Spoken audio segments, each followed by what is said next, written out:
नमस्कार प्रिय मित्रों, स्वागत है आपका। मैं आचार्य अनूप त्रिपाठी और आप देख रहे हैं ज्योतिष एवं वैदिक ज्ञान। मित्रों, सबसे पहले आप सभी को शरद नवरात्रि की बहुत बहुत शुभकामनाएं। शरद नवरात्रि का जो पावन पर्व है वो आश्विन शुक्ल पक्ष प्रतिपदा से प्रारंभ हो करके यह नवमी पर्यंत चलता है और इन 9 दिनों में माता रानी के नवों रूपों का बहुत विधि विधान से उनके भक्तजन पूजन करते हैं। और हम आशा करते हैं कि आप जहाँ कहीं भी होंगे माता रानी की अपनी अपनी ज्ञान श्रद्धा भक्ति के साथ में उनकी उपासना कर रहे होंगे। तो आप सभी को एक बार फिर से नवरात्रि की बहुत बहुत शुभकामनाएं। जो प्रस्तुत चर्चा है वो ये है कि हमें नवमी का पूजन किस दिन करना चाहिए, अष्टमी का पूजन हमें किस दिन करना चाहिए। कुछ भ्रम सा बन गया है। वैसे तो कोई भ्रम नहीं है, जब अपन इस विषय पर चर्चा करेंगे तो यह बात निरावृत हो जाएगी कि कोई भ्रम है ही नहीं, बस ये हमारी समझ का फेर है। लेकिन आपको शास्त्रों के नज़रिए से आज हम आपको ये बताने वाले हैं कि किस दिन नवमी का पूजन होता है और किस दिन हमें अष्टमी का पूजन करना चाहिए। उसके अनुसार आप ये समझ जाएंगे कि अब हमें कब नवमी का पूजन करना है और कब हमें अष्टमी का पूजन करना है। तो हम शास्त्रोक्त कुछ सूत्र बताएंगे, उन सूत्रों के आधार पर ही तय होगा कि हमें किस दिन अष्टमी का पूजन करना है और किस दिन नवमी का पूजन करना है। तो सबसे पहले अष्टमी के निर्णय के विषय में सुन लीजिए। जो प्रस्तुत चर्चा है वह संवत 2081 सन 2024 आश्विन शुक्ल नवरात्रि के अंतर्गत का है।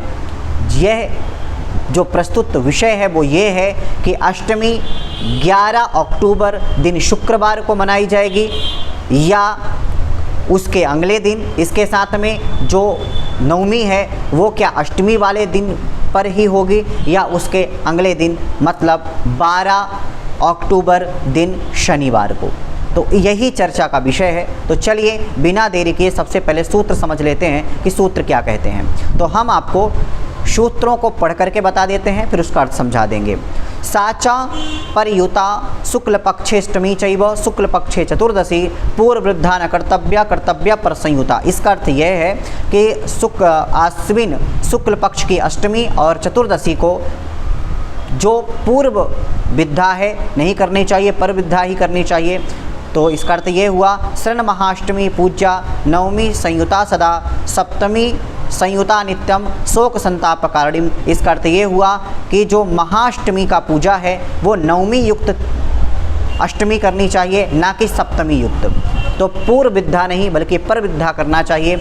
नवमी युक्त अष्टमी का पूजन होता है, ना कि सप्तमी युक्त अष्टमी। अगर कोई करता है सप्तमी युक्त अष्टमी तो एक उदाहरण है कि जम्भेन सप्तमी युक्ता पूजिता तु महाअष्टमी इंद्रेण निहितो जम्भस तस्मात् दानव पुंगवा। अर्थात एक जम्भ नाम का दैत्य था, उसने सप्तमी युक्त अष्टमी को पूज लिया था जिससे इंद्र ने उसका वध कर दिया था। इसलिए सप्तमी युक्त अष्टमी कभी भी नहीं करनी चाहिए, बल्कि नवमी युक्त अष्टमी हमें करनी चाहिए, पूजन करना चाहिए। तो ये आप समझ गए। इसके साथ में वर्जनीय प्रयत्नेन मनुजय शुभकांक्ष भी क्या तस्मात् सर्व प्रयत्नेन सप्तमी मिश्रिताष्टमी। वही बार बार जो शास्त्र आज्ञा कर रहे हैं कि सप्तमी युक्त अष्टमी हमें नहीं करनी चाहिए।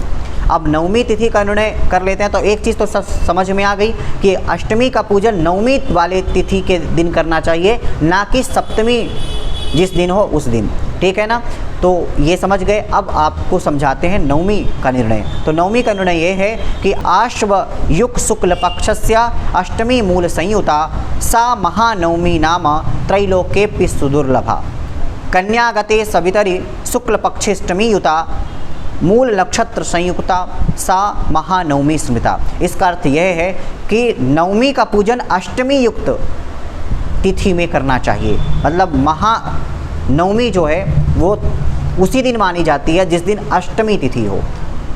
तो इसलिए अष्टमी युक्त नवमी करना ही हमारे लिए शुभ माना जाता है। अब जो प्रस्तुत विषय है उसका जो तिथियों का समीकरण है वो किस प्रकार से, वो समझ लीजिए। तो जो बात चल रही है, जैसा कि हमने बताया, आश्विन शुक्ल पक्ष संवत 2081 सन 2024, अष्टमी तिथि 10 अक्टूबर दिन गुरुवार को 12:32 से लग रही है, जो कि दूसरे दिन 11 अक्टूबर दिन शुक्रवार को अष्टमी तिथि 12:07 तक है। मतलब 11 अक्टूबर को ही महाअष्टमी का पूजन होगा, ना कि 10 अक्टूबर को। तो यह बात स्पष्ट हो गई, क्योंकि 10 अक्टूबर को सप्तमी युक्त अष्टमी है, जबकि 11 अक्टूबर को शुक्रवार को नवमी युक्त अष्टमी है, इसलिए नवमी युक्त अष्टमी ही करना है। तो 11 अक्टूबर दिन शुक्रवार को अष्टमी का पूजन होगा। पहली बात ये है। दूसरी बात अब ये है कि नवमी का पूजन आपको किस दिन करना है, तो उसके बारे में समझ लीजिए। तो नवमी तिथि 11 अक्टूबर दिन शुक्रवार को 12:07 से लग रही है, जो कि नवमी तिथि का जो समापन काल है वो 12 अक्टूबर दिन शनिवार को 10:58 पर हो रहा है, और इसके बाद दशमी लग जाएगी।